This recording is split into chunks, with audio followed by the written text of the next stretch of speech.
Hey everyone, welcome to another Webflow community live stream. I'm your host Nelson. Thank you for joining me today. I see a lot of people in the live chat already. Welcome. Let's see who's first in the door. I always like to welcome first in the door. I can't say hi to Matthew because I've already said hi to Matthew in Matthew Munger, one of our my colleague. I already said hi to him this morning. So Bill is first in the door. So welcome, Bill. Where are you all chiming in from? Where are you all watching from? I love to see this global community. So we got Pablo's here, Esther, Casper from Bangkok, Alexandra, Eason, um, Matthew Encina. Who's that? Matthew Encina? I guess. Hello to you, I guess. Genesis is here. Sridhar, yo, and I think that's a Indian flag. So welcome, web developer from Belgrade. Welcome everyone. And yeah, if you're from Matthew Encina's community, yeah, let us know in the live chat right now.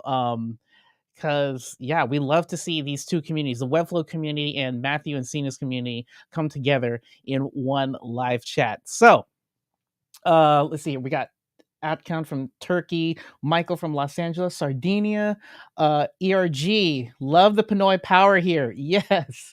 Jason tuning in from New Jersey. Melissa Mendez is here. She's so excited. All right. And we have Revan from the Star Wars universe calling in from Mars. That's amazing. I love it. I love it. All right. So let's talk about what we're going to do for today's stream. So here's our agenda for today.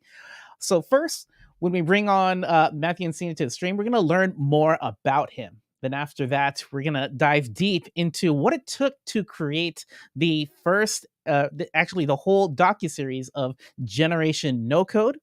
And then if we have time left over at the end of the stream, we'll open it up to more questions for Matthew. All right. And speaking of questions, if you have any questions during the whole hour, go ahead and put it in the live chat.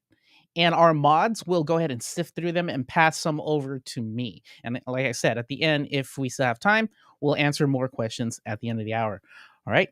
And yeah, so as you can see at the bottom, it's all about Generation No Code. There was a trailer before we started the stream for Generation No Code. So the first episode of the docuseries is out now, and you can watch it over at webflow.com/TV. All right. Now, if you haven't watched it yet, go ahead and bookmark that or open up that website in a new tab, but don't watch it now. You're here. You're here for the live interview, right? So watch it right after this. So yeah, if you haven't watched it yet, it's good context. You get some backstory before watching the first episode. So yeah. Um, but yeah, after that, oh, okay. Oh yeah, yeah. So that's what we're going to be doing on the stream.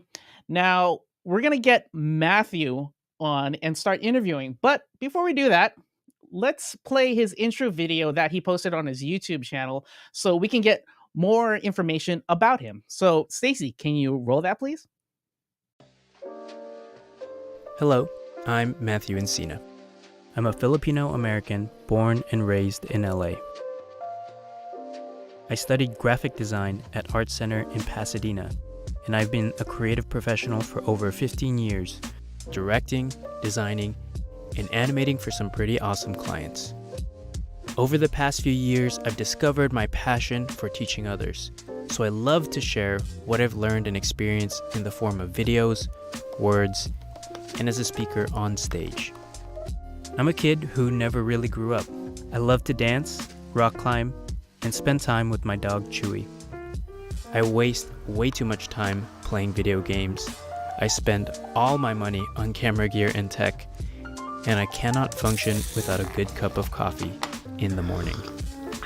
That's me in a nutshell. Feel free to reach out and introduce yourself. I love making new friends.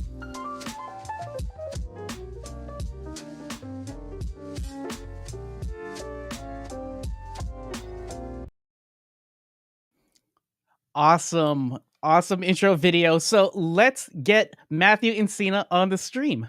Hi, Matthew. Hey, Nelson. Yay! Welcome, welcome. How you doing? Doing really good. I'm so glad to be here with the Webflow community and to celebrate the official launch of episode 1 of Generation No Code.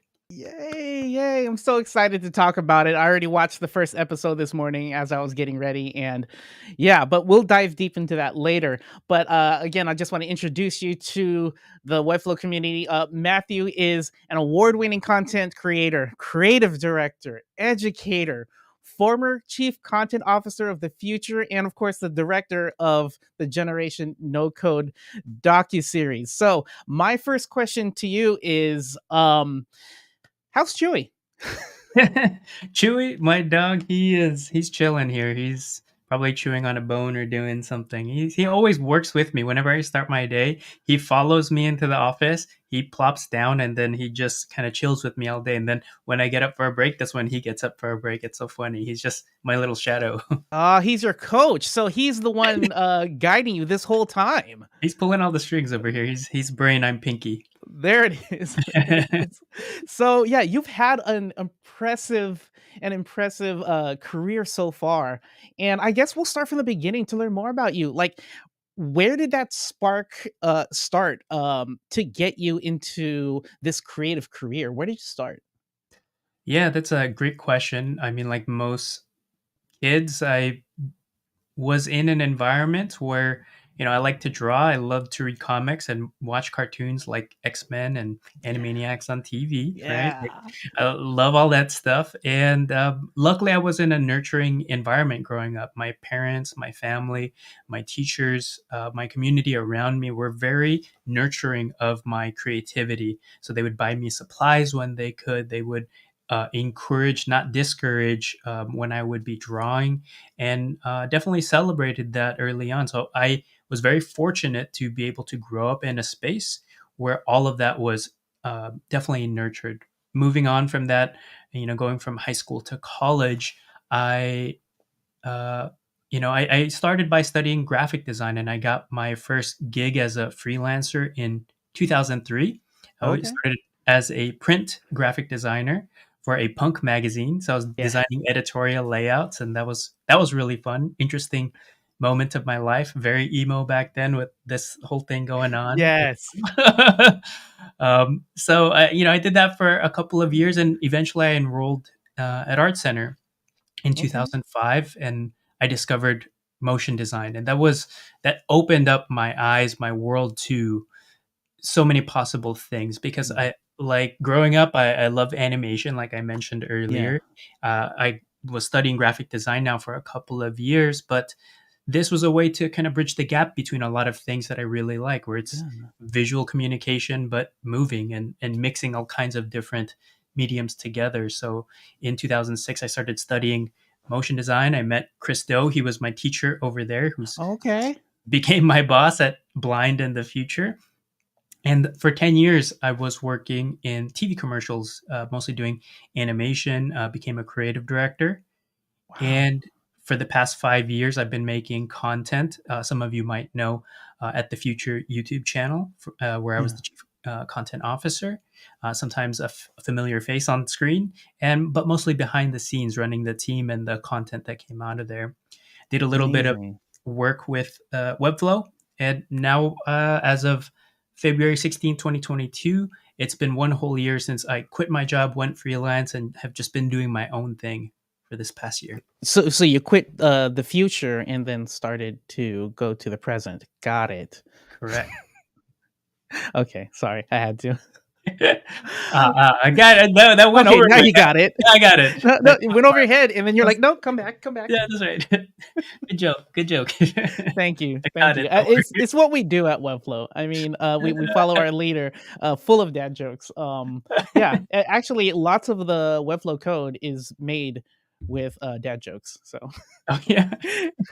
or so I've been told. But anyways, yeah, that's a very impressive career, and yeah, I have a lot of respect for motion graphic artists. Like, I try to do some of that.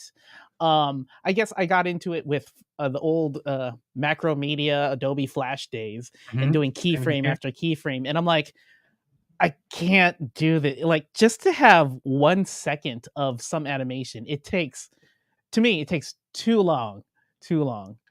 But so much respect to you for doing that kind of work, and all the motion graphic artists who are in the live chat, or what have you. But yeah, so I want to know about your creative process. Like, how do you approach crafting a story for the camera? Like, how do you visualize an episode? What is that process like? Yeah, so we're talking about Generation No Code specifically now, right? Well, I mean, like TV commercials. Like, how do you? Because, like, you need to make a story for a camera, unless you're doing some sort of used car tent sale thing. Like, there's no real story to that. Yeah, it's all pretty much the same, and it all for me goes back to my background in design. Because as a designer, no matter what industry you're in specifically, whether that's product design, industrial design, or graphic design, we pretty much all share the same process, which is there's a goal, there are parameters to work within, there's challenges that are in front of you. Yeah. Then you kind of create within those parameters. You test and iterate until you get your desired result, and it's the same, I think, in film and TV, and it's been the same for me now working on Generation No Code, where I always start with what's the point. We, Yeah. we get into these episodes, we get into whatever content I might be making, and I have kind of a general idea of things, different itches we can scratch, and we do a little bit of exploration up front. But eventually, we find something that is very interesting and something that we can bite down on, and we center the whole episode or piece of content completely around that. So if you've seen the episode this morning, hopefully I won't spoil it. 368, who is the subject of the first episode, Mhm. they do so much incredible work. They were sharing project after project of Yeah. all these great things that they do that I could tell from their portfolio and from our initial interviews with them. Yeah. But then the project that the episode turned out to be focused on was just so incredible, and I could see from start to end how it could thread together Mm. all of our goals that we were trying to do for this series, which is to tell human stories and that tie that into no code, and how those two things come together from idea to impact, and what that real world impact looks like. So that's Mm. what I was able to find. It's just like, what is the one thing that we need to convey in this episode? What is the point of this whole thing? And let's build around that so that when somebody watches this, it becomes digestible, approachable, and interesting. Oh, okay. So it doesn't seem like a straightforward process. It's just like, we'll film as much as we can, and then, like, find the thing to bite down on, and then work backwards from there. It sounds like.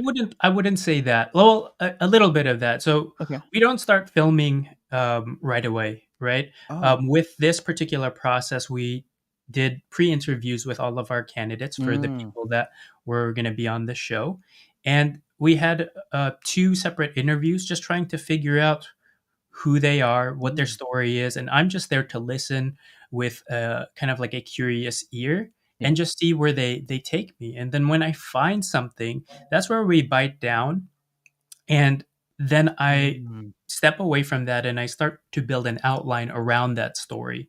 I present that back to them. I present that internally to the team at Webflow, and we kind of craft and sharpen that thing. Like, is this interesting?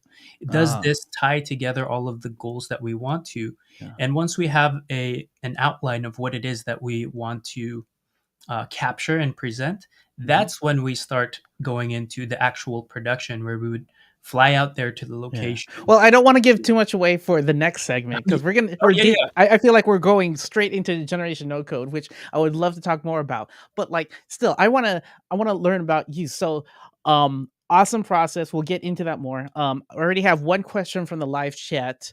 So, Eason is asking, how can we how can we do creative thinking? So I'm guessing, like, any tips for how to get into that creative mindset. Yeah, absolutely. Yeah, just always have a question in your mind. If you're trying to solve a problem, you have to have a question in your mind. And when you have that question, I think it's important to immerse yourself into the possibilities of answers. You're not looking for the one answer I think for me, the way I do it is, for instance, if I'm trying to tell a story around a specific subject, Mm, for instance, or let's just say I'm creating this docu-series with Webflow. mm, I've never really worked on documentaries before. So my question is, how do I create an interesting documentary, right? mm, And all the questions around that. So what do? I immerse myself into that world. So I start popping on documentaries on Netflix, on Hulu, or wherever, mm. and I try to learn. I study. I study behind the scenes and I study the documentaries that I really like. And then I break that down. I try to see, why did I like that documentary? What are the things that they're doing? And I try to break down the filmmaker's recipe.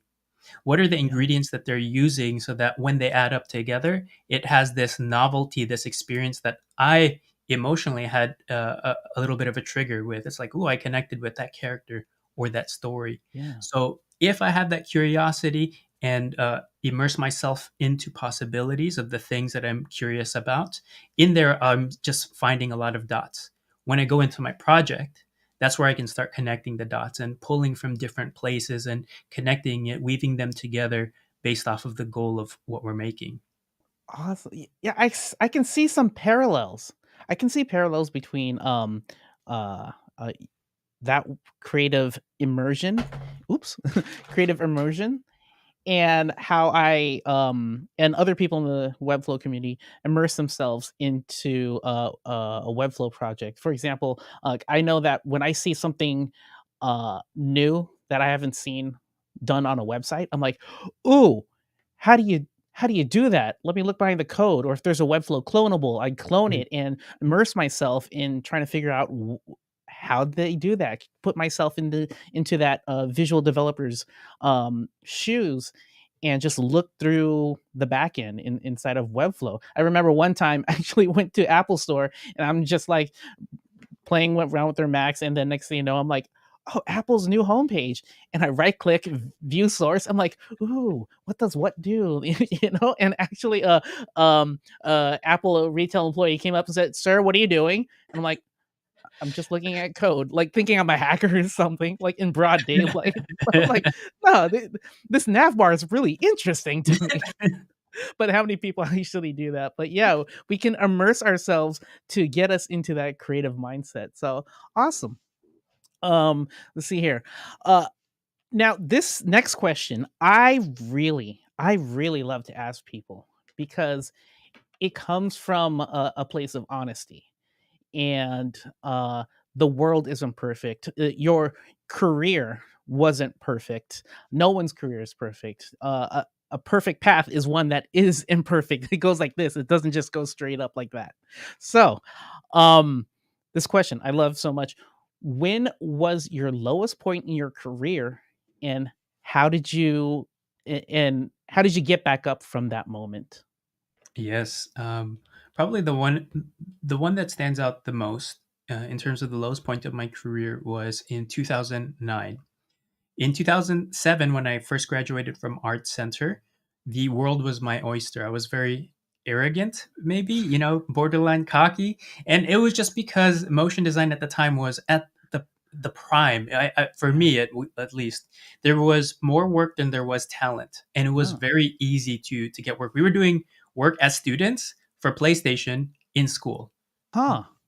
Crazy, right? Like it doesn't make sense when I look back at it now. It's so fortunate, but we just had a high in demand skill and there was just not enough talent to do it. So in 2007 we decided to open a company. We called it Born. It was me and my friends from college. Hmm. But in 2008, what happened? Mm. The housing market crashed. Yeah. Everything dried up in terms of the economy. A little bit of what we might be seeing right now. I don't know. Maybe it's not as severe, but it was scary times. But I didn't Yeah. realize it at the time. I'm just a young kid thinking that, my portfolio speaks for itself. We've gotten all this work just with our reel, with our portfolio. We'll just update our reel and put it out there. Phone was not ringing. It's Mm. like, maybe we have to hit up some people. I don't know. Knocking on doors, no work. And so for 2008 to 2009, we started to really see all of these opportunities just slowly shrink, dry Yeah. up, and eventually disappear. And at a certain point, me and my colleagues, we looked at each other and we said, you know what? I think it's time to call it quits. And I Wow. realized at that moment all the things that I didn't know about running a creative business. I Yeah. thought that I could just have a cool portfolio, do rad work with my friends, and just do things that we want to do. And that Yeah. was not the case. I think a lot of creative people, they think that, like if they work for somebody else, or if they are in school, they have this dream of doing rad work with their friends, and just like this ideal lifestyle. But Yeah. there are so many things that you have to learn and know. And 2009 was a big slap in the face for me to realize that I'm not as good as I think I am. The world can change at any moment, and I have to be prepared for that. And there Yeah. are still so many gaps in business that I have to learn as a creative. So I had to shut down my business in 2009, and that Wow. was a bit of a dark point for me. How I got out of that was, well, it took a lot. It took a while. I went back to freelancing. I started freelancing for Chris Do at Blind, at his production company, and I slowly started to just build my confidence back up. So for a couple Yeah. of years, I was just freelancing, just focusing on my craft, my skill. Like, I didn't want to do anything with business and any of that stuff because, frankly, I just got burned. I got a little scared and intimidated by all of that. And eventually, Chris offered me a job to be a creative director there at Blind. And I ended up taking the position because I wanted to challenge myself. I wanted to grow beyond what I was doing as a freelancer, Hmm. and to be more involved and to learn all of these things that I didn't learn when I had my own company. And I took baby steps and I started learning. And for me, that was a safe environment because, one, Chris is a great leader, he's a great Yeah. teacher, and I felt very safe in his company because he's at the front. I'm kind of drafting behind him as a creative director. So he's Yeah. taking all the risk. I get to learn and grow. So for a decade, I worked with that man, and eventually I got the confidence to be able to go on my own, which is where I ended up Very, a year later. very lucky to that you've met Chris Do and he Yeah. helped you out of that. What a wonderful gentleman he is. I mean, his work speaks for itself. His subscriber count, his videos, everything speaks for itself. And to have you under his wing, and now you're flying solo, is I think it's just amazing what he's done for the creative community. So yeah, Absolutely. congrats to you for finding him and finding your way out. Um, Thank let's see here. I got another question from live chat. From Sehan. How do you run a strategy session with a client? Sounds like a Chris Do kind of a question too. you. But could you answer this one? Sure. Yeah. If you want to take it there, strategy session. Really, we're just trying to figure out what's the plan of attack, and like I was mentioning earlier, the design process. There's a goal in mind. The client has something that they want to accomplish. Usually, that's a business related thing. Yeah. Sell more widgets, right? Okay. Well, how are we going to sell more widgets? Who is your customer? Who is your audience? What do they care about? What are the different types of customers that you have, and what do they care about? Mm, How are they currently connecting with you? How else might they connect with you? Where are they currently hanging out, and are you there? mm, And so it's taking this big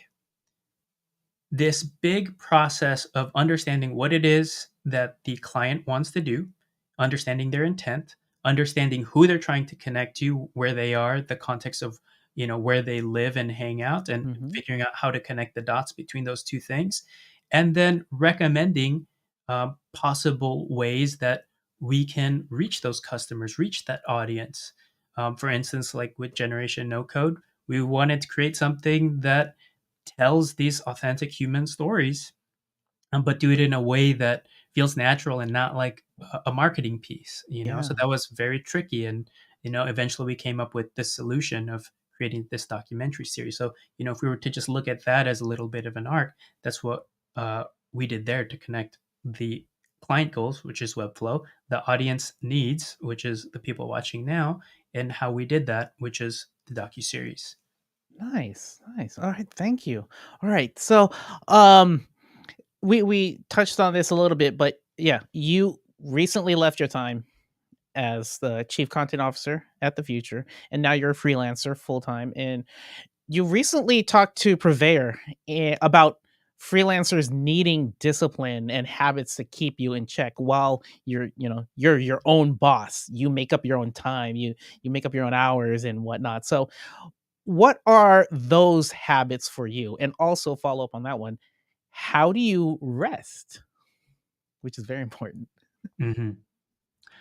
Um, I am somebody who really likes to tinker with things. I like to have a problem in front of me or something to work on, whether that's something like building one of my new mechanical keyboards that I have there in the background, Ooh, or that's working on a project for a client. I always like having something to work on. So and these are all things that I'm passionate about. I think it's important when you're on your own is to stay focused on what it is that you want to accomplish. Think about the person who you're going to become when the task is done. And I'm constantly thinking about that, like who I am and who I want to be, and I try to act as such, right? Like I am this person, so therefore I will act this way and do it in a way that's it's genuine to me. yeah. So I think about that a lot. And whenever I get into a little bit of a slump where I might feel a little unproductive or unmotivated, usually the first thing is I recognize that. I was like, wow, I'm playing 30 hours of video games this week. This is probably not very productive, or maybe it's not that Must have good. been a really good video game. You know, I like to focus on things, and sometimes the energy goes in the wrong place. But Yeah. um, and not to say that video games are categorically bad. I think they can be quite good as just sources of inspiration or activities as well. But for me, I found moments where I'm dedicating too much time into this and not on the things that I should be. So in that, first is awareness and Mm, realizing, well, what should I be doing? What do I want to be doing? Who do I want to become? And then if that answer in my mind is like, I want to be a better storyteller, yeah. I was like, okay, well, how might I do that? And work on my projects for this Webflow documentary, or content on my channel, content on my Medium where I like to write. I just start making. It's like, I want to be a better storyteller. So therefore, I should be practicing these things. True. True. Um, yeah. So I don't know if that answers that first part of the question, but I'll let you ask a follow up question if you want to. Yeah. So it sounds like you to stay creative, it's not really just habits, it's just staying curious. And like you said in the beginning, like always asking questions, and always tinkering with things. And I guess those are good habits to keep you productive. But on the other side, I've seen, all throughout social media, like the hustle culture. It was good in the beginning, but now it's like, nah, nah, nah. Hustle culture is not the way. Like, you need to have balance. So the follow-up question is, rest. You need to balance hustle with rest. So how do you rest? Uh, what things helps you calm, keep you calm and balanced in your mind? Yeah, that's a great question, and I think the key word there is balance. I think work life balance gets tossed around a lot, but Yeah, for me, I think I've found it, at least compared to the experiences I've had over the years. And for me, it's waking up every day, being excited about the thing that I'm working on, the project that I'm working on. And I start work usually around 7 a.m. And I work for about 4 to 5 to 6 hours, and I end in the early afternoon. So around noon to 2 p.m., that's where I know my energy tapers off because I'm most alert, most awake, and most active up here yeah. in the early morning. So once I get to that second part of the day, that's when I rest. I focus on resting. So what do I Mm, do when I rest? Um,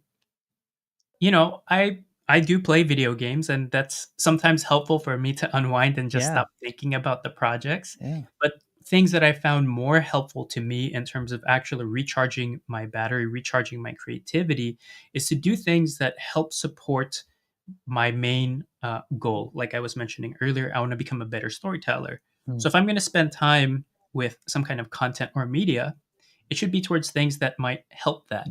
So I've been mm, watching a lot of documentaries lately. So, in the afternoons, I'll pop on a documentary, both for entertainment and to learn from, right? I okay. try to explore and continue to feed my curiosity of like, how can I become a better documentary filmmaker?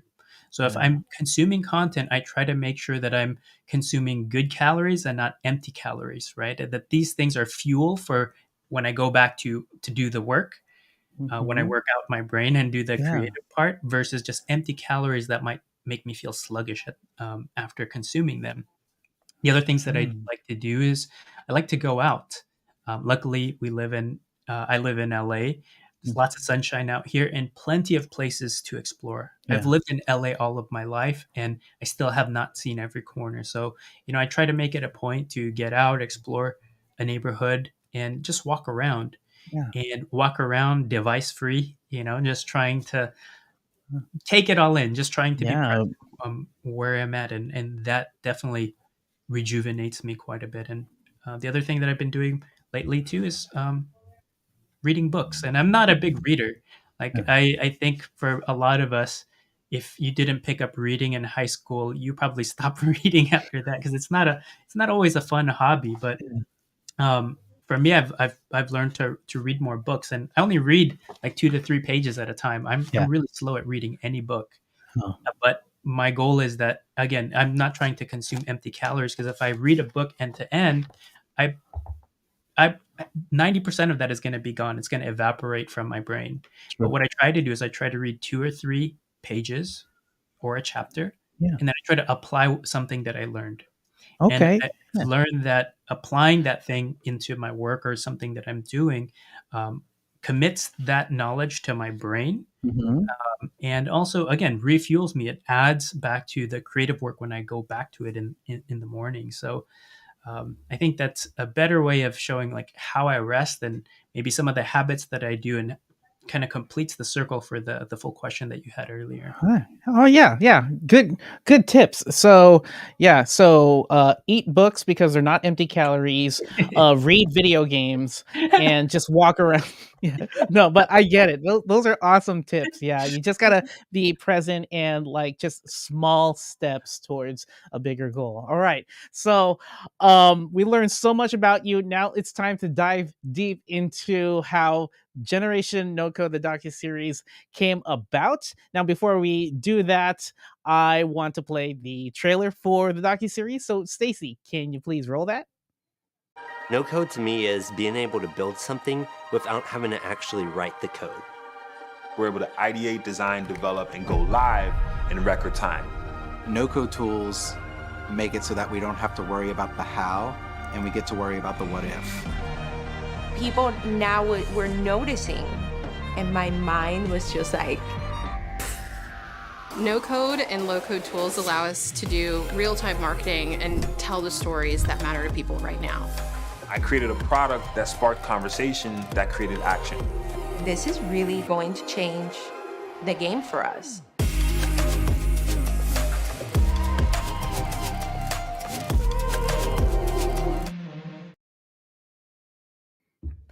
Beautiful, beautiful trailer. Yeah, when I first saw that trailer, I was like, dude, this is good.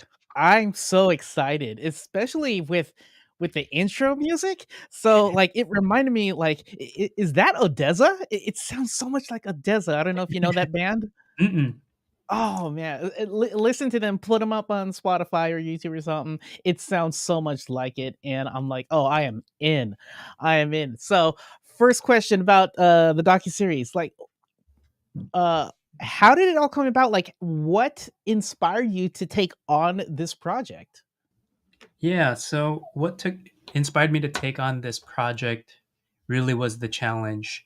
And there were several challenges there. Like I have, maybe you know by now, like I'm genuinely curious about how things work, and I like to learn new things, right? So all of these are part of my drives.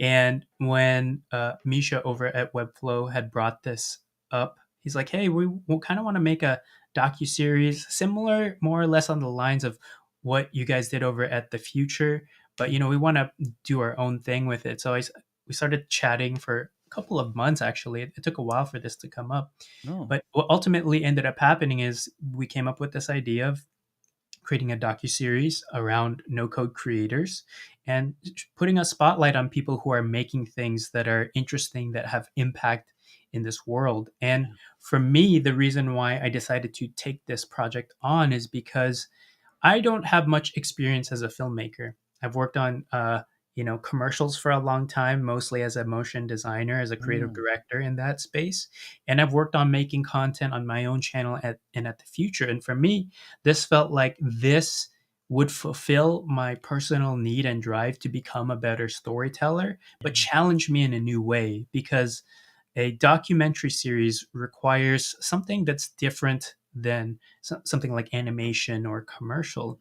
Docuseries is a lot more raw, Yeah. where you have to um, approach it with that pure curiosity of who is on the other side of the table, understand what is the point of the documentary in the back of your mind, and try to find the places where those two intersect that might be interesting for an audience. Mm, And so for my role as a director is just to take a look at those things, interview a bunch of creators in this space, learn about no code because I'm not a developer, I'm not really in the web space. yeah. So this is a brand new world for me, and I think that's actually a good uh, good thing too because I could come into it as a dummy. It's like, wait, what is CSS again? Or like, Yeah. wait, what are these no code tools? Like, I have no idea what these things are, so I can, as a director, as somebody behind the camera asking questions to these creators, I can ask and learn genuinely, and then the audience can learn on our behalf. And Yeah. I think that's what's been interesting for me as a person to take this on is that I don't know anything about this space. I want to learn more and I want to become a better storyteller. So all of those things are just the perfect concoction for a project for me to bite down and take on. Yeah. Yeah. It's nice that you're coming in without any knowledge as of a no coder or visual developer or a developer in any case, and like you're asking what CSS. So you are actual. Not only are you producing, directing you're you're actually in the seat of the watcher, the community. Like, yeah, okay, I get it. Especially someone who is stepping into the no code world for the first time. So that's really awesome. And you took the challenge. You know, like you said, you're always staying curious and you're always challenging yourself. You took the challenge to create a docu series when you've just been more of the designer side, motion graphic side, and yeah, that's so awesome that you're taking those challenges. So speaking of challenges, you mentioned that taking on a long-term project comes with its own risks and challenges in competition for your creativity. So, how are you able to bring your creativity to focus uh, when making the series? Yeah, that's a great question, and I think you might be referencing back the purveyor interview I Yeah, did. Well, one thing about me is like I am single track minded. Like I like to focus on one thing and then do that very well and then nice. get that done, right? It's a good trait of mine where it's like I always have a to-do list handy and I like to check things off the list. So when I like short projects, I like a 2 week timeline, a one Yeah, month timeline, something really short, digestible because I can check that off the list. I can run really fast, get it done very well, and then I'm done with this project. This has been going on for maybe 6, 7, 8 months now. It's been ooh, a long time, and it's been challenging for me to take on a long-term project. And the reason being is just I don't like having open to-dos, and with this project, there are plenty of open oh to-dos. yeah. So it's looking at that never-ending list, seemingly never-ending list, and there have been moments where it stresses me out a little bit, but what's been helpful for me to take something long like this is just to break it down into smaller chunks, focusing on one episode at a time and pretending like that other stuff isn't there. Just looking at things as Yeah, big milestones and try to contain that as much as possible so that, I could work on an episode and then take a pause on that while things are getting reviewed and then, work on my content or work on something else that's fun or interesting for me yeah. outside of that. And then I come back. So I just treat this really long documentary with multiple facets to it, and I break it down into micro projects that I can take on and focus on in between other It, things. it sounds like it really connects to what you've said about rest, how you read books. it Mhm. sounds just the same way. You're just doing small chunks. You're putting into a small chunk rather than reading the whole book. And yeah, taking on a big project does cause some anxiety. In to put it into bite-sized chunks, I think, yeah, it really helps. Um, yeah, yeah, that gives me a lot to think about because like when I see a big project, I'm like, okay, hold on. And then like seeing all those like check boxes, like, oh, so many things to do, but putting into bite size and just focusing on one. Yes, yes, I like that. Um, so while the filming of this, did anything surprise you about the subjects that you're filming? Like, was there anything that you didn't expect to capture that really jumped out and stuck with you still to this day?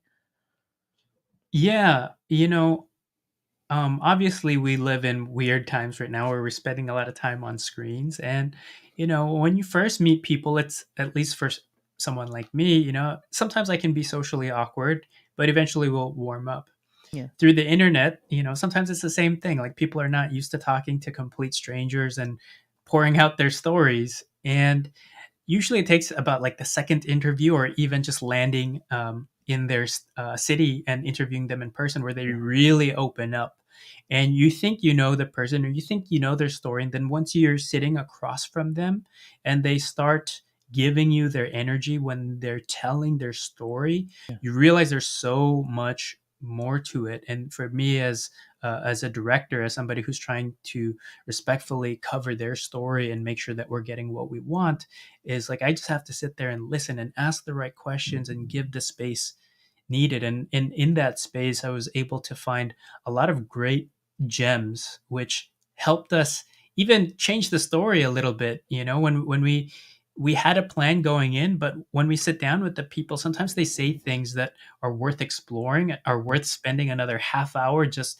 Yeah. talking about it more, because in there we find little gems. And I don't want to share those specifics because Yeah. I don't want to spoil any upcoming episodes, but definitely just being in person, interviewing and Yeah. speaking to somebody, I've because of how things have gone over the past 2 years, Yeah. I've realized like how nice it is to have one-on-one interaction and to Yes. feel that energy in Yeah. person, and you get so I much more. I felt that energy. That felt that energy from the gem with 368. Um talking, and you put it in your trailer, so I'm not spoiling anything, but Mhm. like the part the line where he says it's dark, so you have to create your own light, and I'm like, yes. When I saw that trailer, I was like, yes, yes. And I'm like, dang, this is gonna be good. So yeah, like those moments uh are real. And I doubt he said that same line over a Zoom call when you're pre-interviewing him. No. Yeah, exactly. So it's those real moments. And that's what I love when I'm talking to creatives, like learning those real moments. Like that question I asked, the part when you had to close down your business and how'd Mhm. you find your way back up. And so Mhm. I love hearing those real moments, and I can't wait for episode 2 because yeah, I already watched episode 1. But yeah, it's so good. Now you touched on this a little bit, but yeah, crazy times of the pandemic, COVID pandemic. How did the current pandemic affect your production? Like, did it push back schedules, or was it tough to find time to actually film on Yeah. location? Luckily, by the time we started filming, things had relaxed a little bit more. Mm. Um, cases were down. People were just feeling a little bit more relaxed overall. And luckily, people invited us to their space, and obviously, we took any precautions that we could to make everyone feel comfortable. But had we started doing this the year prior, Yeah. it would have been really hard. And I think I even had some early discussions with Misha while I was still at the Future in 2020 or maybe even late 2019 Mhm. about projects that we can do. And during 2020, we're like, well, we want to make a docuseries because Yeah. there was other projects that they wanted to do via the Future, but we couldn't figure it out. It's like, well, everything's locked down. How can we go anywhere? Are we going to do this through Zoom? And Yeah. we're throwing the ideas back and forth. Luckily, when we started this project in late 2021, Yeah. again, things had opened up and relaxed a lot more. And fortunately, we were able to capture what we need without much challenges. Great, great, great. We have a question from live chat from Wyatt Olson. Did you face any challenges editing the series, creating arcs for characters and whatnot, and anything you will take forward to new projects or new documentaries? Yeah, that's a great question. So challenges that I faced. This is a big learning process for me. Like I said, I'm not a live action documentary filmmaker. I just told myself that I was so that I could assume this role, and then I could learn Yeah. and get better. And What they between say is like, not fake it to you, fake it till you become it. So you were faking in your mind, and now you are. that's Now right. this is live and out on YouTube, you are a live action filmmaker. So That's congrats. right. There was plenty of learnings from episode 1 till episode 4, and this was something that I worked on. So, for instance, our first shoot, uh, I because I'm very curious and I'm very respectful about letting people tell their story. Yeah. Uh, we recorded tons and tons, like hours and hours of interview footage that kind of went all over the place. It kind of ballooned up in my mind. I'm thinking like, how do we tell this epic story from start to end of who this person is and how they came to this point, the Yeah. point of the story. So we overshot, and by the time we got to the edit, 2 or 3 weeks later, my editor was like, "Hey, man, you think on the next one you could tighten things up? Yeah. Can you have them say things a little bit shorter? Because even though we shot, 5-6 hours, we only need to get this down to about like 10 to 15 minutes." And I was like, "Oh man, my bad. Like my bad. Like that is something that me as a person, I Yeah. just wanted to conversate with the person across from me. Yeah. What I didn't fully consider was those sound bites, those little things that might be extractable and easier for our editor to stitch together. So Yeah. every location that we shot, because these were spread out over a couple of weeks, Uh-huh. I got a little bit better. I got feedback from my team, both the production team and the post production team, and even the crew at Webflow were very, very helpful. Shout out to both Mishas for helping me in this process. Because after we did episode 1 and we started seeing rough cuts of this, we're like, "Ooh, this is not what I thought it was going to Yeah. be." So we had a little bit of pain when we Yeah. first started doing these, but Let's we call it got rough cut for a there. reason. Exactly. It was mostly rough on me. But, by the time we got to the fourth one, everything was so much smoother. Yeah.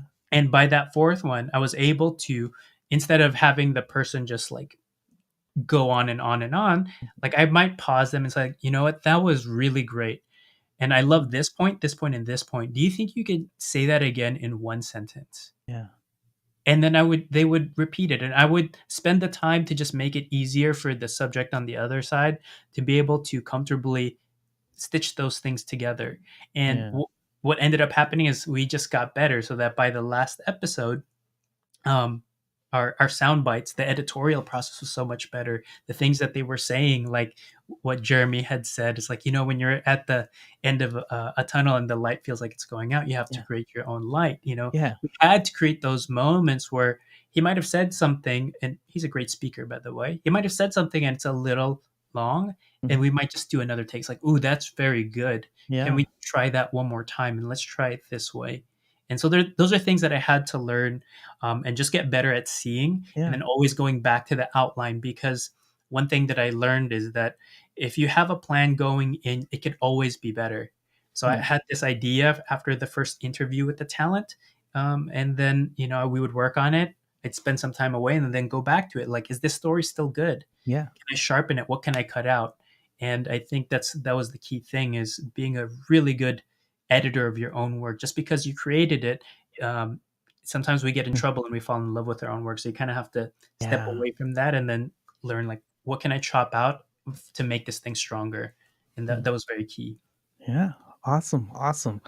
All right. So last question about this. Well, actually, you've already answered it. Like what have you learned? And it sounded like you learned so much about the creative process, pre-production, and then production, and also post-production, of how to streamline that process more and more.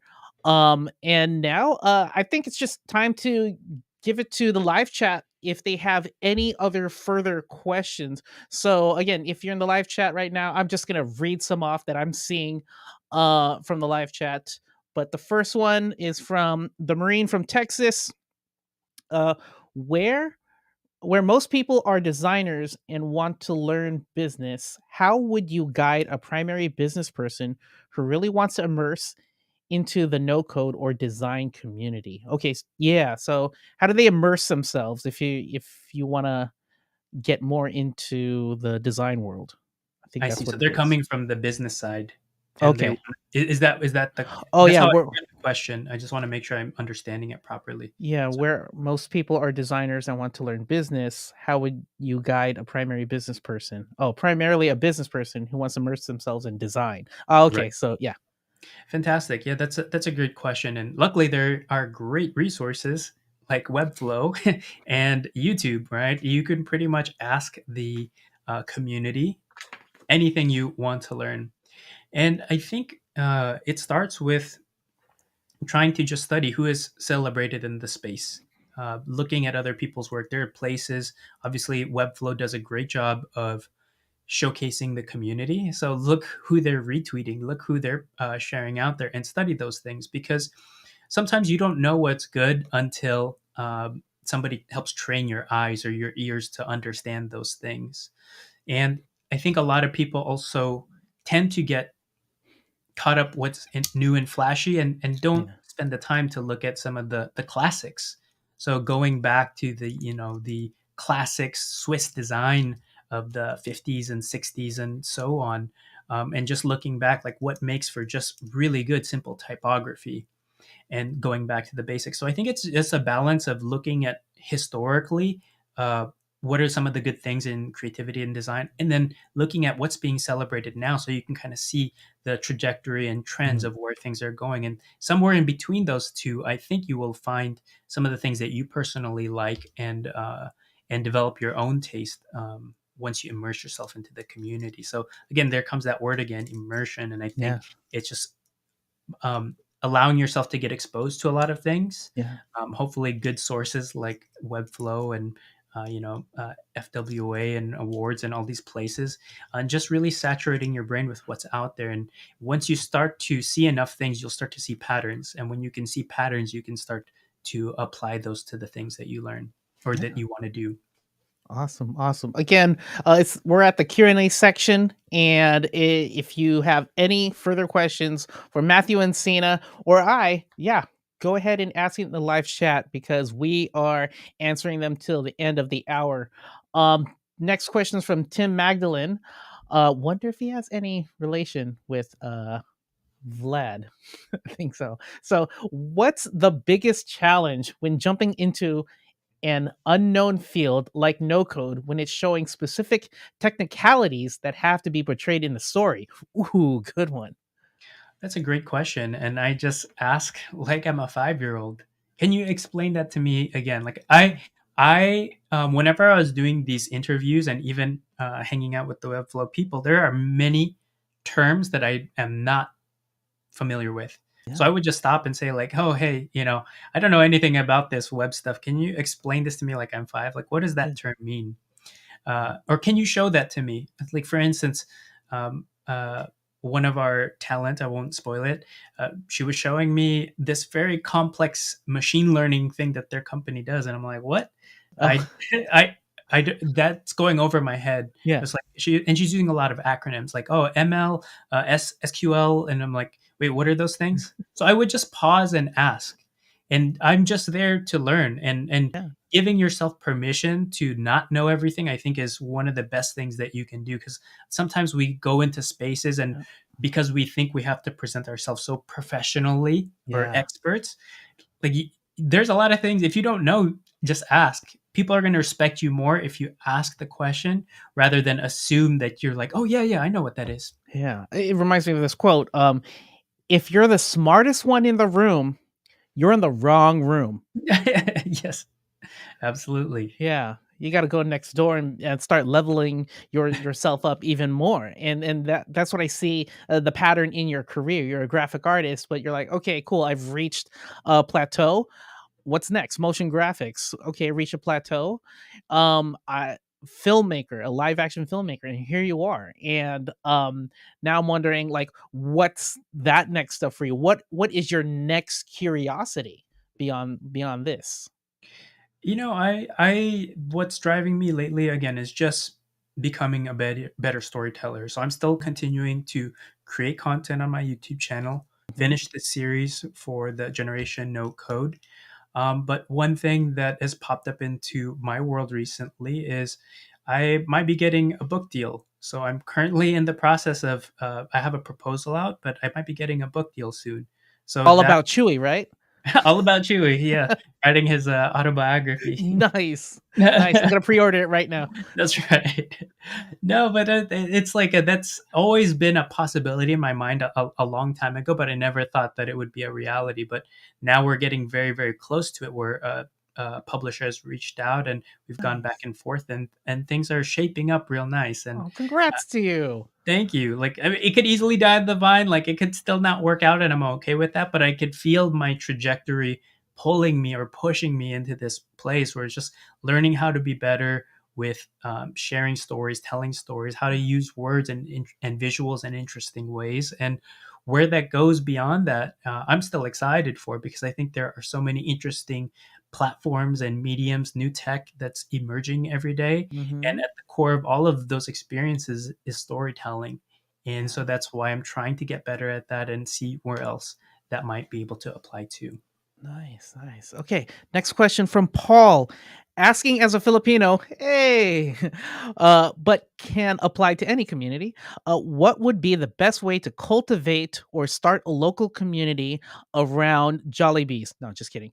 Around a design practice or platform such as identity design or Webflow. I mean, I think we have plenty of examples of Yeah. that. Melissa Mendez, who's, I believe, in the chat right now, who's one of the subjects for the series, like, she started throwing Webflow parties. She just is on Twitter, like, pushing Yeah. stuff out there, and she's throwing Webflow parties. Like, hey, come join me on Saturday. I'll teach you something and I'll show you something. And you just invite people who might be curious. And it could start with two people, you and somebody else, and then it can grow into something more. Yeah. And you just always start small, but you start by doing something, finding those passions that you can connect with other people with, because you can nerd out and geek out about things for hours, or Yeah. teaching somebody something new because you're so passionate about that, and sharing that with other people. I think it's just important to start small. Yeah. um, if possible, do local meetups. Right, again, in-person Yeah. energy is something that you just can't get through a screen, but there's nothing wrong with doing things digitally, because it starts growing the scope of who you can reach very quickly. Yeah, exactly, exactly. Yeah, start small. Start a community of one person, two people, even three, and that's where it all starts. I remember when I started learning HTML through an old tool called GeoCities, and I was in 10th grade, and I was like, how come no one in my high school knows about this cool thing about making web pages? Okay, I'm gonna just start teaching like two people in a computer lab class, and I'm writing HTML code on a dry erase board. I'm like, isn't this amazing? Look at this Right. code, and like just showing your honest passion, even if it's one or two people. So yeah, great answer. Let's go to another one. I think we've already touched on this. Akil Akilnola, sorry if I mispronounced your name, is asking, how can I increase my creativity? And I guess we've already touched on it. Immersion, immersion, immersion. Just Mhm. put yourself into the shoes of the designer and the people who are looking at the design. Go from look from both perspectives, and yeah. Let's see Yeah, here. curiosity and immersion. I think just making sure you're asking questions and you're genuinely curious about the thing. Otherwise, you're probably not that interested in it, and you'll probably stay surface level and won't get a lot out of it. Yeah, yeah. I mean, it goes back to what I think about that kids and how creative they are. Um, there's people who there's kids who always ask why, why, why, Right. and I think that's such a beautiful thing to Yes. do. Like, why is the sky blue? Right. Okay, so why is the sun yellow? Or like, why? And it's up to us as adults Mhm. to answer every why, because that keeps us curious too. And by the end, Mhm. if you don't know the answer to that next why, then research and find it with Yeah. the child. I And think retaining childlike wonder is something important, and if you hang out with enough yeah, kids, then you get to live through them, right? And you get to be yeah, curious and discover the world all over again through their eyes. yeah. Oops. Um, Uh-oh. that's all right. Why did that Why? happen? Why did that happen? Let me plug Matthew, in. come back. Don't worry, I'll fix that. But just stall for 30 seconds and I'll be back. It's all good. It's all good. I have one more question before we end. Um, but while we wait for it, Matthew, maybe his webcam gone offline. Okay, I see it. We're Yeah, getting back. we're coming back. We're coming back. Yeah, so this is live. This All is right. live. All This is right, we're live. This is back. what happens. So last question, and so oh no, there you are. So last question. Since we're both Filipino, I need to ask you this last question, and it's about Spider-Man: No Way Home. Hmm. So I don't want to spoil it for anyone, so I'm gonna make this kind of a vague question. But like during Spider-Man: No Way Home, like, did you watch it? And if so, how did you feel about the Lola scene? Oh yeah, I mean it was fantastic to see Filipino representation on the screen. I felt like they did such a good job of characterizing I think a shared experience that many people have, which is if you're any kind of different cultured uh, immigrant living in another country and you bring your local friends home for the first time. That Mhm. experience is something that I thought was very beautiful in how they captured it, where you bring in your buddies to the house, and then all of a sudden they're like you have to bridge the culture, right? Like Yeah, you have your friends and the culture you're used to with them, and then the yeah, culture that you're used to at home, and bridging the gap. I thought yeah, that was such a beautiful moment, and I hope we see more and more of that on yeah. screen because it was beautiful for me. Yeah, I felt so seen, and I was the only one in the theater laughing when the Lola Yeah, was talking same here. in Tagalog. I was like, "You guys, this is amazing!" No one understood. They didn't even have subtitles. Like, oh my god! But yeah. Thank you so much for answering the live chat's questions and my question. But yeah, we gotta send you off, and thank you so much. So, Matthew, um, can you tell us where people can find you? What are your social links, your YouTube, etc.? Yeah, absolutely. You can find me at matthewencina.com if you want to learn more about my work and what I do. And Mhm. if you want to find me on all social platforms, it's just at Matthew Encina. Awesome, awesome. And for everyone else, yeah, subscribe to his YouTube channel, follow him on the Instagrams, the Twitters, all the good stuff. Thank you so much, Matthew. For some outro announcements, the second episode of Generation No Code will drop on March 9th. All right, so subscribe to the Webflow YouTube channel, youtube.com/webflow. um the next stream that we'll have will be a build with me session. Yeah, so we're gonna do another build me session, and we're going to be styling collection lists. All right, I'm going to show you some tips on how to style them and make them accessible. Very important. With that being said, any last thoughts for the community, Matthew? Stay curious, don't stay surface level, and go deep. Yes, yes. Thank you so much. So again, thank you to Matthew for coming on the stream. Please charge the batteries on your webcam. And everyone in the live chat right now, everyone, thank you all so much. And even if you're watching a recording of this, we appreciate each and every one of you. So with that being said, thank you. And as always, make the web beautiful together. See ya.